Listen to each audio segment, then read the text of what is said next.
Broadcasting live from the Albay PIO News Center, providing you the most exclusive news update from all over the province.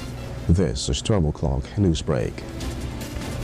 In the local scene, Albay has received 23,000 family food bags from the Visayas Disaster Resource Center of the Department of Social Welfare and Development, DSWD. Approximately 7,000 food packs were promptly given to Typhoon Christine victims in Legazpi City, Daraga, Camalig, Villar, Molilipot, and Santo Domingo, among other parts of the province. 841 food packs were delivered to Sorsogon City and Gubat in Sorsogon, and 4,240 were sent to Naga City and Milaor in Camarines Sur. Currently, 38,349 food packs in Bugtong warehouse for the ongoing distribution to the people in the area who have been badly affected by Typhoon Christine. In other story, the local government of Albay has received around 614 pieces of shelter repair kits from the Office of the Civil Defense OCD. Provincial Engineer and Concurrent ABSEM Officer in Charge, Dante Baclaw, personally accepted the kits.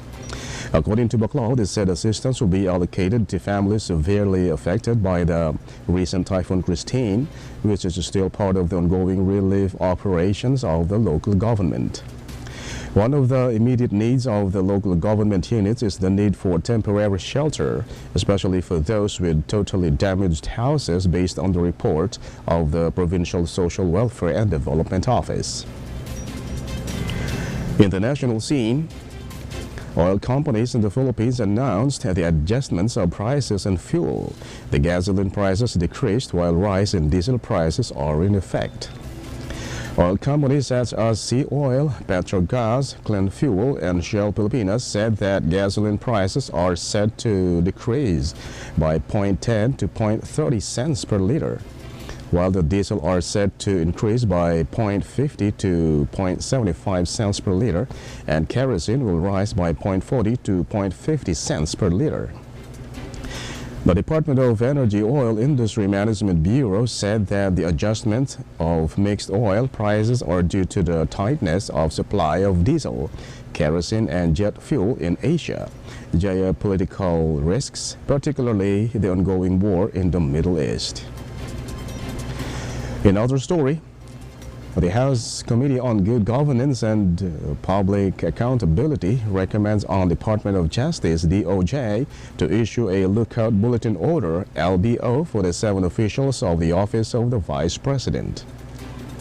The proposed issuance of LBO is in connection to the investigation into the alleged irregular use of confidential funds in 2022 to 2023. Committee Chairman, Manila 3rd District Representative Joel Chua proposed issue following the subpoena for officials of VP Zara to appear and give testimony after failure to appear for previous hearings.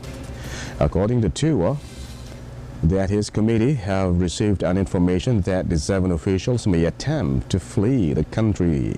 Therefore, the issuance of LBO is an imperative to monitor the movements and prevent any potential attempt to flee the country, which could significantly hinder the investigation. In other news, the House of Representatives Quad Committee is anticipating the presence of former President Rodrigo Duterte at a hearing on November 7th concerning his administration's drug war and alleged extrajudicial killings. House Deputy Majority Leader Jude Isidre confirmed that an investigation or an invitation has been sent to Duterte, emphasizing the importance of his testimony.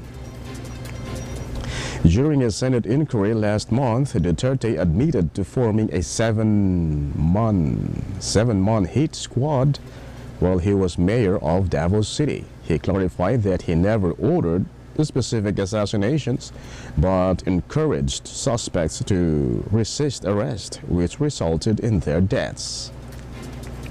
Representative Isidre expressed support for recognizing testimonies from previous Senate hearings, asserting that all were given under oath and should be acknowledged by the Quad Committee. And in the news outside the country, at least 10 dead people found within 4-kilometer radius of the crater on the remote island of Flores in Indonesia. The eruption at Mount Lewutolbilaki sent thick ash 2,000 meters into the atmosphere that caused damage in several villages and homes. Approximately 10,000 displaced individuals across Wulang-Ditong and Ile-Buro districts, many seeking refuge with relatives. The rescue teams continues the search for victims, and authorities prepare schools as the temporary shelter for the displaced individuals. And finally, in the news outside the country, UN agencies are halting the emergency vaccination campaign in northern Gaza due to intense bombardments and widespread displacements. Israeli military operations in Jabalia are ongoing, targeting Hamas fighters, leading to over 400 reported deaths and 60,000 displacements in the past 2 weeks. More than 442,000 children in central and southern Gaza received their second polio vaccine dose recently. The campaign was set to start, and approximately 120,000 children in northern Gaza were expected to receive the vaccine. Many residents are facing dire conditions without adequate food, essential supplies, and struggling against evacuation orders. And that's all for the 12 o'clock news break, November 5, 2024. We'll be right back tomorrow for more news updates. And thanks to our 12 o'clock news break writer, Albay PIO, and on the technical side, Chad Bodies, and our Provincial Information Officer, Attorney Mary Luduca Castillo, and under the supervision of our Acting Governor, Glenda Ongbungao. I am Greg Hallare. Thank you for subscribing.